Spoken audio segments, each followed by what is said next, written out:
Welcome to the Digitally Dreaming Off the Gridiron podcast. I'm your host, Asif Ali, and today my guest is me. All right, everybody. Hope you all had a great weekend.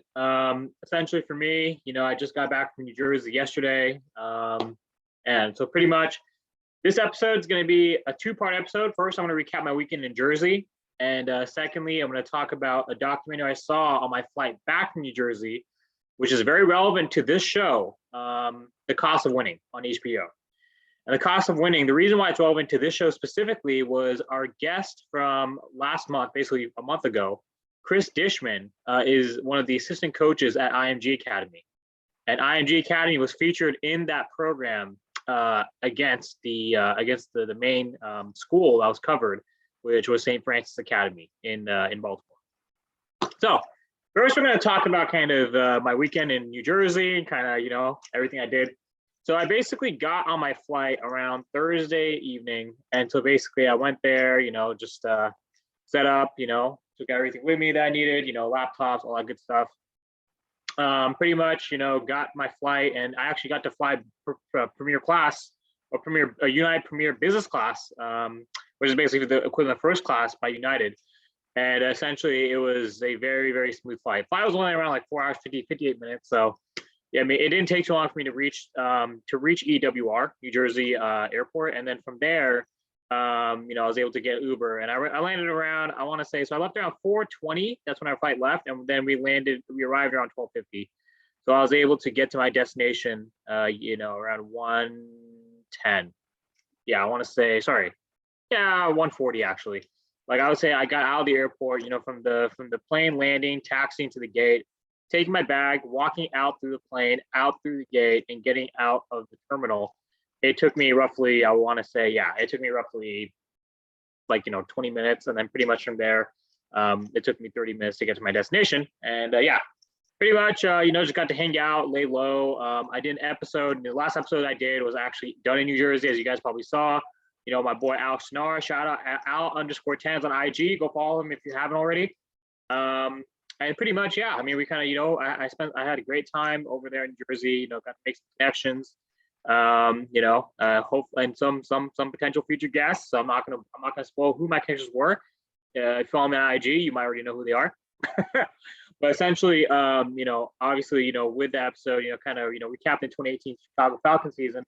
It was a perfect on Saturday. It was a perfect segue to kind of my return flight on Sunday. But actually, no, sorry. Let me talk more about Jersey. It was 15 degrees, 25, 30, 15. It was because of the snow. I mean, that's actually why I left Chicago, because January in Chicago, obviously, you get to the point of where you get a polar vortex, and it's roughly basically like 15 degrees. Or you're dealing with something like, you're dealing with a 15 to 30 degree wind chill from Lake Michigan. And essentially, if it's 15 degrees, you're probably going to actually be standing around negative -10 or -15 degree weather. So, or -5, right? Depending on kind of the day and how the wind is. I mean, when I was there last time, in January, 3 years ago, it was negative 58 degrees because we're right in the middle of the polar vortex on one day. So, not doing that again. But essentially, kind of with that, I just want to kind of reiterate. So, obviously, with the weekend, I got to stay indoors, and it was nice staying indoors. Because obviously California, with winters, it's like about 60 degrees, high 50s, mid 60s, So I mean, we're always outdoors, right? I mean, this is how I can dress, for California winter, right? It's not even comparable. But essentially, kind of with New Jersey, kind of with my experience, it gave me obviously good memories of flashbacks to Chicago, and obviously the connections I was able to make over the weekend were pretty key. Yeah, and I mean, it was a good weekend, all things considered. So I mean, I enjoyed it, time with family. I enjoyed time, it was a good weekend. So obviously, so Friday, Saturday, and Sunday rolls around. The food. I forgot to mention the food. Yeah, we had Jersey has some of the best food. Or is it the best food? I want to say just some of the best pizza. I mean, honestly, Chicago deep dish pizza. People talking to Alex about, Chicago is like his favorite pizza, but I like the New Jersey kind of margarita flat, New York style pizza. I mean, it's pretty good. And obviously, I got some I Love NY apparel. But anyways, so now we're gonna fast forward to Sunday when my weekend kind of ended. Great weekend. 2-3 day getaway. Couldn't really do too much because of the snow. essentially, then when I'm able to kind of get back to when I go back to the airport, essentially I'm there around, I want to say my flight leaves around 10. So I have to get my lift. My lift leaves around, I want to say, what? My lift left around, I want to say, what, 5? No, 7 a.m. EST. Or sorry, 7:15 a.m. EST. So that way I could get to the airport because my flight departed at 10. And the coolest thing was, when I got to the airport, I mean, it was cool because it was like, I forgot I had, I got TSA clear, clearance, TSA clear, like TSA pre-check. I already have pre-check, but I mean, I'm sure many of you also have pre-check, but I also have TSA clear. Many of you may also have TSA clear, where basically it's a biometric screening. And so when I was able to get through the boarding and I was able to kind of get my situated, I was able to kind of go through boarding and get through and ask, I don't know if I basically told TSA agent, I don't know if I have clear, but I can try and see. So yeah, sure, go ahead. Let me go through, and then the biometric scanning, and hey, it's still active, voila. So I didn't have to show a physical form of identification. That's one of the advantages of TSA clear. You don't have to show a TSA, a passport card or real ID or passport. You just have to kind of you go walk right through because it's biometric. So I mean, I mean, if you guys want to eliminate the redundancy of having to pull out your passport, pull out some sort of plastic or paper ID, you're better off just just sign up for clear. Okay. So yeah, pretty much. And then I get into the plane. I'm rewatching some movies. I'm rewatching. I think I started off rewatching Godzilla 2014. Great movie. And then now, second part of this episode, I basically watched The Cost of Winning. For those of you who don't know, Cost of Winning was an HBO documentary. I believe it aired roughly 1 or 2 years ago, if not last year. But it was covering the 2019 season for St. Francis Academy in Baltimore. And essentially, Biff Poggi was the head coach of the St. Francis, the St. Francis Academy. I forgot the mascot. I'm sorry. I'm doing this all from memory, so you're gonna have to bear with me. The St. Francis Academy was headed by Biff Poggi, who was a former hedge fund manager, who basically decided that he wanted to once he was done with hedge fund management, he decided he wanted to give back and start coaching. And obviously, Baltimore inner city, but the Baltimore inner city area, right? I mean, it's one of the to nicely put it, not one of the most desirable areas, right? So he basically decides to go to St. Francis Academy, decides to become the head coach, and he basically he kind of revamps and revitalized the entire program. They upped their recruiting standards. They're able to recruit from a much larger map. They're able to get a larger crop of talent. And they're able to kind of build a winning program to where, I mean, at the point of when the documentary takes place in the 2019 season, the MIAA, which was their conference, decided to I guess remove them or basically exclude them from the conference and make them an independent school. Now those implications that Biff had to face now, and the school had to face now, basically trying to run a football program being independent, were very, very, very costly, like literally costly. That's where the title, The Cost of Winning, comes from. It's literally the cost of winning, the cost of running a football program. When I was running a semi-pro program back in 3.5 years ago, October 2018 to May 2019, when I was coaching and running the Illinois Carnage as well as the Windy City Watchers out there in Illinois, it was very expensive, man. I'm not even gonna lie. And then I would say roughly $25,000-$40,000 of my money went into that. And it was just ridiculous, man. I mean, I would never, ever do that again. Owning a team, putting your own money into it, it's too costly, it's not cost effective, and it's very time consuming. So anyways, fast forward, right? Now here we are. Obviously Biff is running program in 2019, it's around the same time when I was coaching and when I stopped doing the whole semi-pro thing. I actually coached high school football for a little bit, Whitney, that same season. So basically, kind of the time was kind of crossover, right? They run a parallel. Anyways, Biff basically, he's trying to run this program, and if you think $40,000 is a lot of money, Biff and his assistant coach, they basically talked about in documentary, they had to fork out $300,000 to get the board, to get the lodging, transportation, food, and actually schedule the games with these opposing teams. And he had to pay other schools. I remember there's one scene where I forgot what school it was. It wasn't IMG, but he said, yeah, he's like, I think it was Simeon Academy in Chicago, which is where, I played my last season, Chicago Falcons, also kind of ran my team, the Illinois Carnage, as well as the DC Watchers. And I mean, you're talking about I want to say, yeah, he said that we'll pay you 20. They said we respect you guys. We'll pay you $20,000 to come back up this next year, even though they blew them out the second game. So I'm like, oh my god.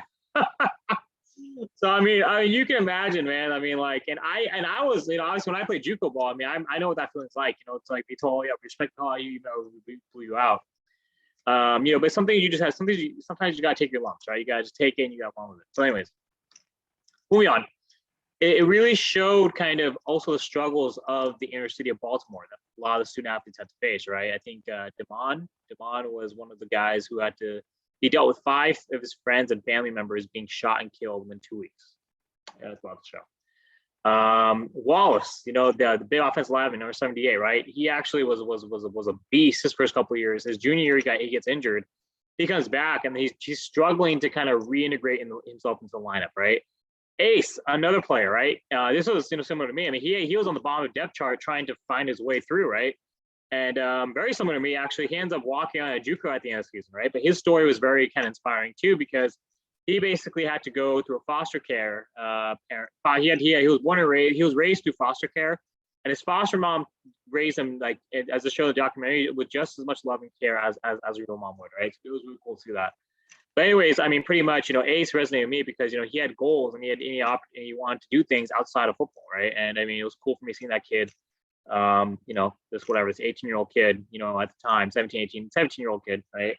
Kind of like, talk about what he wants to do, and basically ended up, enrolling in a community college, for fall classes. Then he wanted to go find a JUCO to go play football the following year. So pretty cool, the following spring. So cool to see that, because where he came from, prior to going to St. Francis, prior to transferring to St. Francis, his school, he was a starter. So it wasn't a question of talent. It was just he was on a much more loaded team, right? That's why the MIA disqualified St. Francis, because they're so loaded from top to bottom, both sides of the ball.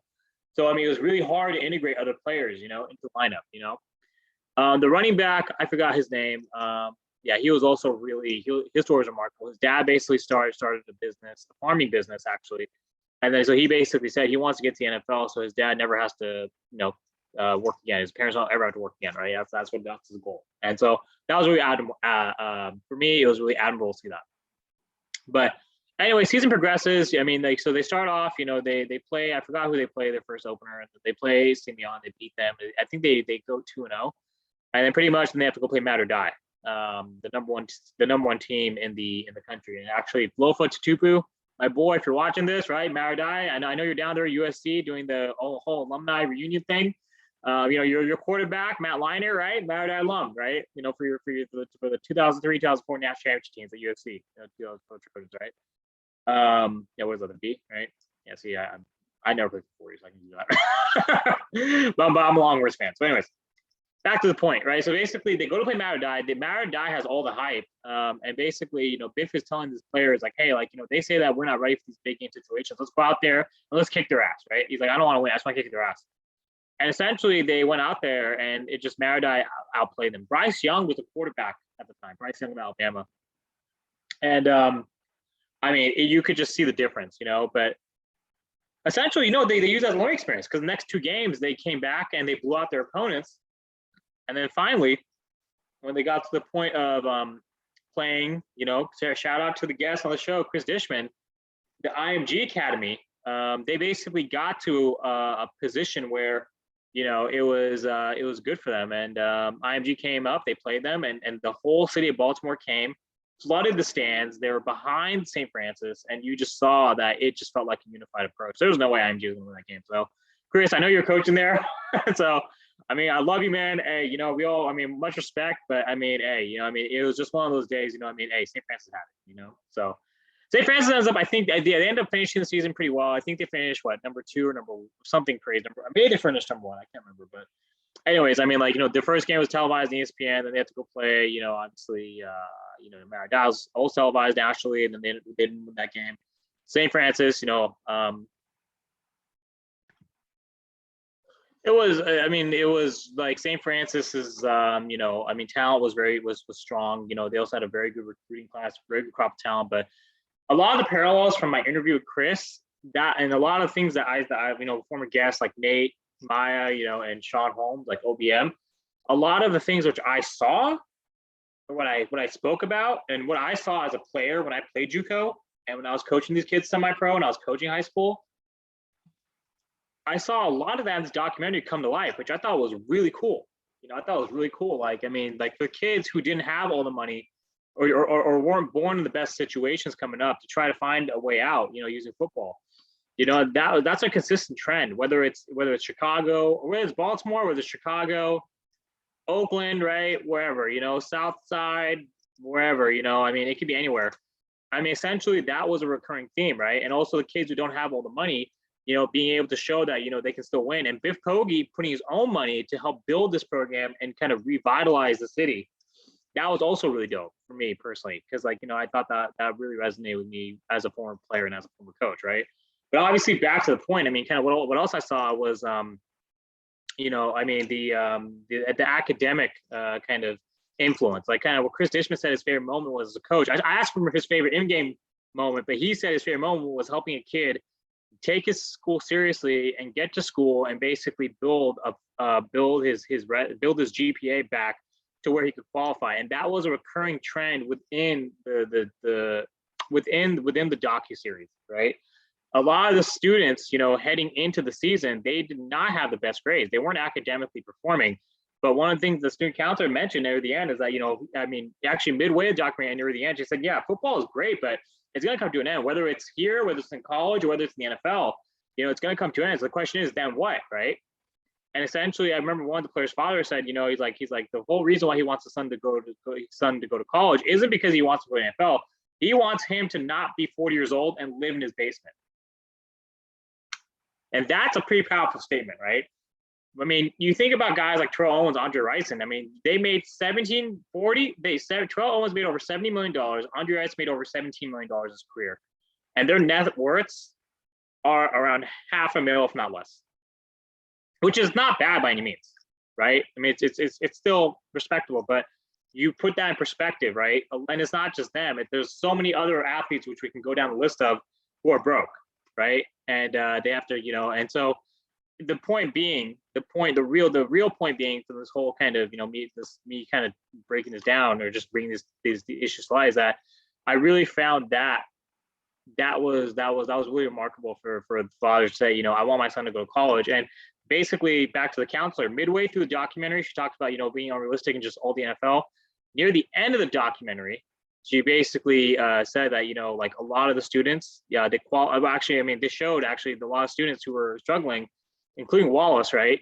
They all, I think they're around 3.3, 3.4 GPAs. They all academically qualified for D1s. Those who are going to go, and even those who weren't committed, they were going to go to college. And that was what Coach Poggi said. Like, it's not about football. It's about these guys being able to go to college and being able to make something of themselves.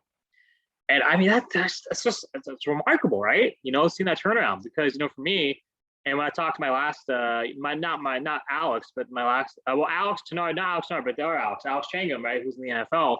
When I talked to him about his JUCO career, right, and kind of, his experience in high school, like me, obviously, like, when you don't take high schoul seriously, it's kind of like, okay, yeah, you have to go JUCO, but then it's cool to see guys be able to go to college and, and do something outside of football, right? That was ultimately happened to me, even though I had a pretty good career, at my level. But back to the point, right? I mean, there are guys who didn't get any playing time, like Ace, and like, Ace obviously going to walk on JUCO. What Coach Poggi voiced as a concern was that, he's like, Ace is a very frail kind of mindset, very, very, very frail kid. He struggled with the lack of playing time after transferring, right? Because like I said, he was the starter at his previous school before he transferred to St. Francis. And obviously Coach Poggi's biggest concern with it was the fact that if Ace has to go walk on a JUCO, where you don't have the resources, you don't have, the media, you don't have the national buzz, and you don't have the coddling, you don't have the same type of, experience, as you would at a 4-year, right? Going to JUCO, you're not going to get that same experience, right? That the JUCO that the 4 years will offer, which Colby Griffin talked about last year when he was on the podcast at TCU versus Kentucky State. Like he said that he feared that, that he could get broken, right? But I mean, and it's true. That's why Last Chance U is such a big thing. And, we may be able to get a guest from Last Chance U, a star. I mean, I'm working with his agent right now. We'll see. But essentially, that is critical, because when you think about going to JUCO, right, a lot of the things that you see on TV from 4 years, that glam, that glitz, and that fame, and that kind of being the big man on campus, that's all gone.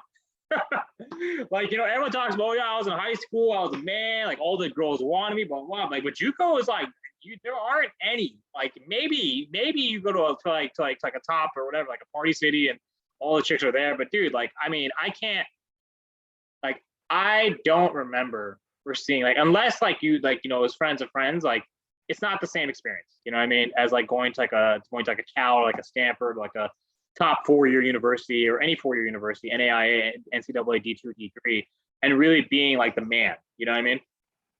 And so I just found that very interesting because it's like, I mean, it's cool that, even though a lot of the recruits, like, it's like, I remember the one running back, running back I mentioned, he ended up going to Michigan, and a few other players, like, they ended up committing, Alabama, LSU.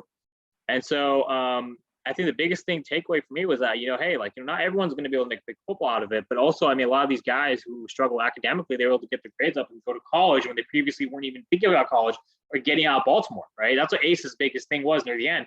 Ace wanted to get out of Baltimore. He didn't really care about any of the street life or the gang culture. He didn't buy into any of that, which I liked a lot, because it's like, he didn't buy into all that bullshit. And I mean, that really helped me. That really helped him kind of, carry himself through.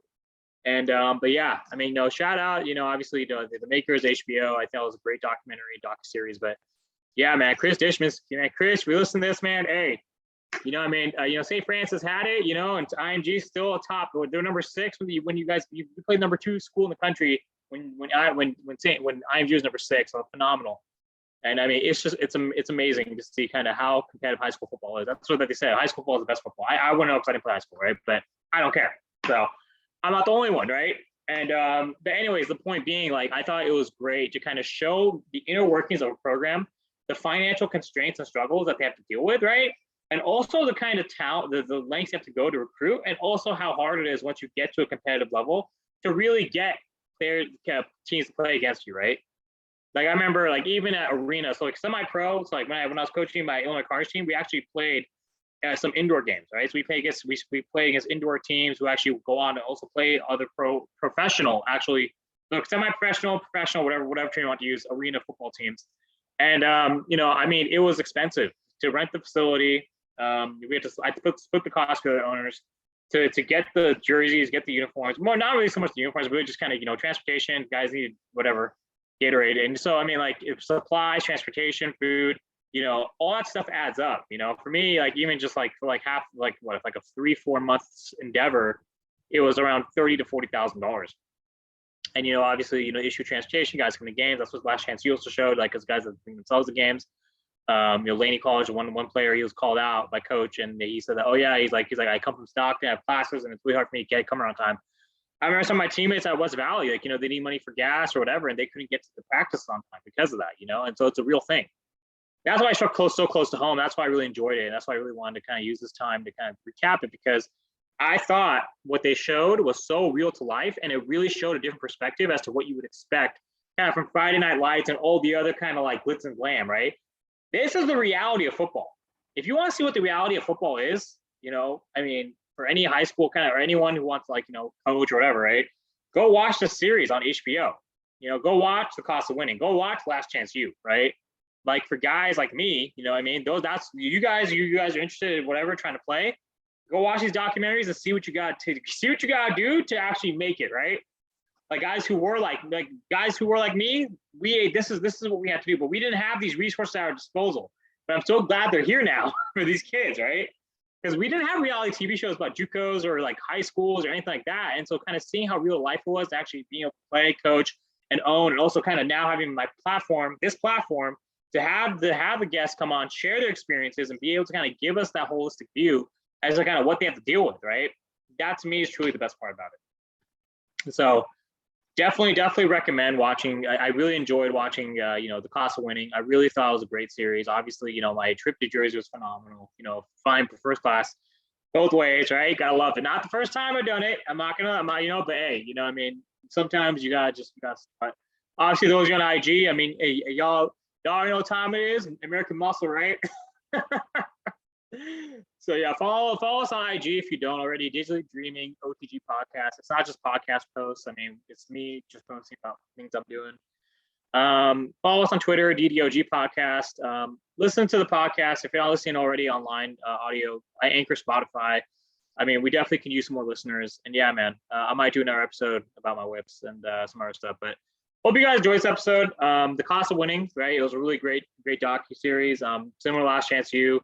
I really enjoyed it, and I really hope that you guys gain some value from this episode, and hopefully you guys tune into it, and hopefully you come up with your own opinions, right? For me, it's one of those things, right? I see these reality TV shows, I'm like, wow, I get to kind of rehash it from my own experience, and also from the experience of others who have come on my platform. So, anyways, y'all, that's it.